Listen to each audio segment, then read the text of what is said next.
Darlene, I took Darlene, I heard Darlene first and I really liked it. Put it in my back pocket. That was in the days of cassettes. So I put the cassette in my back pocket. Woody Mullis, Ricky Ray Rector, and Mike Geiger wrote it. And I can't remember who played it for me. And went to meet Ron Chancey at his office. He's the guy that produced that record. And I said, Ron, I think I got a hit. And he said, I think I do too. He opened his briefcase, he laid a tape down. I laid the one out of my back pocket down. It was the same song. It was Darlene. So we went in and recorded it at 1111 Sound over on 17th Avenue, and Capitol put it out, and it was a big fat #1. Thankful for that one. If You Could Only See Me Now. I was singing some demos, and it seems like Rick Giles and Susan Longacre sang that song. And it seems like I was singing some demos for Susan Longacre, if I remember right.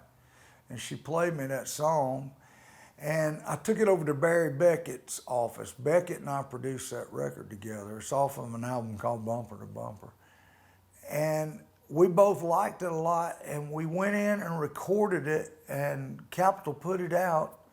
And it was a hit. It was great. You know, it's a beautiful song about redemption.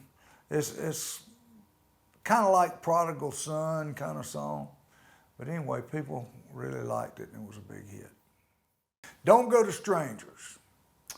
#1 song off of the I Tell It Like It Used to Be album. We cut it down in Muscle Shoals, Alabama. It was written by J.D. Martin and the great Russell Smith, the late great Russell Smith. I miss Russell. He was a great writer. He wrote out a bunch of hits, Russell did.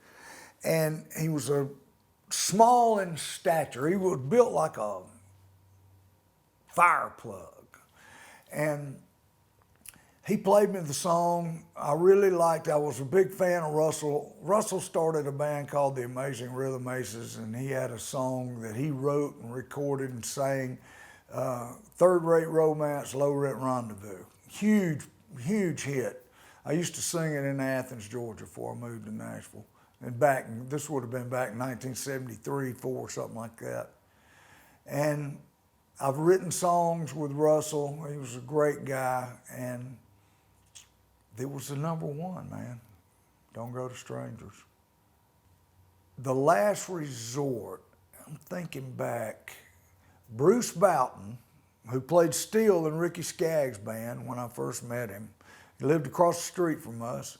And Bruce Birch, who lived right up the street from us, that I went to the University of Georgia with, somehow we got together and wrote a song. The Last Resort's about this couple that goes to this resort trying to rekindle their romance. And we put that thing out, and I want to think that it was a top 5 single. It was a big hit.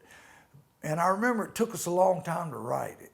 Seems like we got together 3 or 4 times before we finished it. But I'm just starting to sing that one again.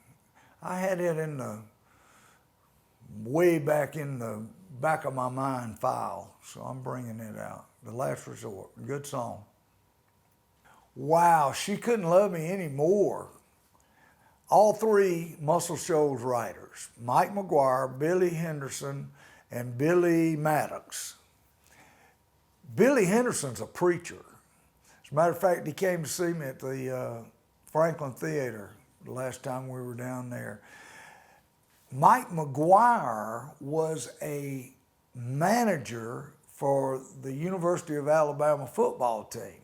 So I cut She Couldn't Love Me Anymore, and it was Mike McGuire's first cut, his first hit. I called him up to tell him. He said, nobody's ever done that before. I said, hey man, you're gonna have my next single. And it was a hit, and he gave me a Bear Bryant signed, painted, awesome football that he had gotten back in 1982, I think. 80, 82, something. And I still got it. It's a great keepsake. It's signed by the whole team, signed by Bear Bryant, and it's one of a kind. It's really cool. She Couldn't Love Me Anymore.